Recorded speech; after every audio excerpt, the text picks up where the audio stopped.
Sang Lunes balati, wala gid kuya kabalo nga wala gali isang klase. So di ba balaan nyo nga ba sa Lunes, aga po ko nag-umpisa obra, so si uncle na magdulong sa mga bata.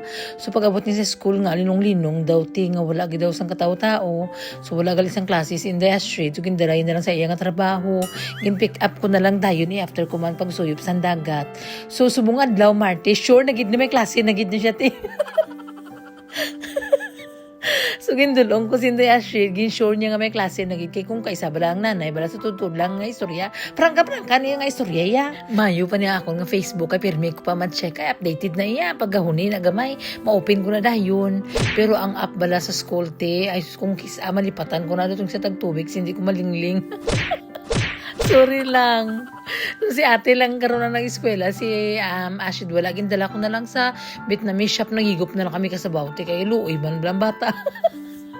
Aling nga, kiting nanay niya. Sorry lang gani, ay ambot. Susubong naman nga adlaw, may mga palpak naman kong nabuhat.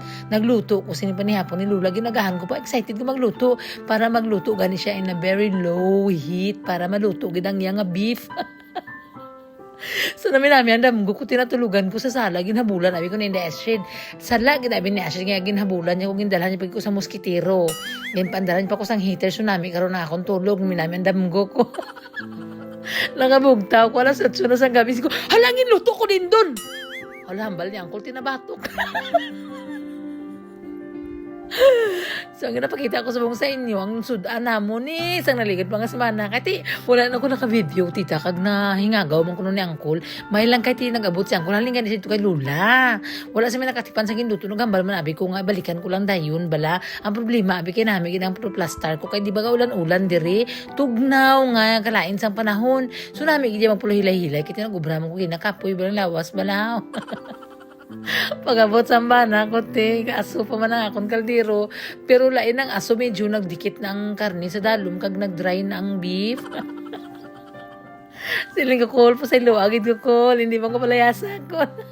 Pero the good thing is, nahingagaw pa man daw ni Uncle, tingin tugungan niya lang katubig, kag ti medyo nagdulo dikit-dikit, kinuhain lang to medyo nabatok na ayambot na lang kabudlay.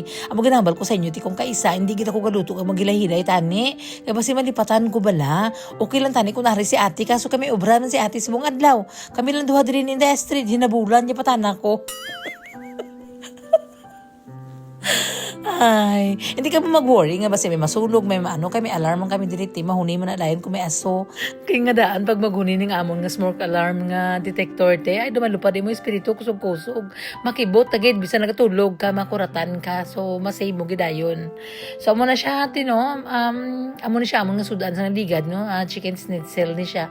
Ako na nagahimo, kay kaya ko naman ini, so dali na lang ni siya himuon. So lesson learned na sa nanay, no, karon ang app sa school, gimbutan ko nagit sa tubang para pag may notification mabalaan ta bala dayon kiti high school nabi si ate lain sa unang same lang bala sila sa junior kag sa primary ha mabalaan ta kung ano mga ganapan.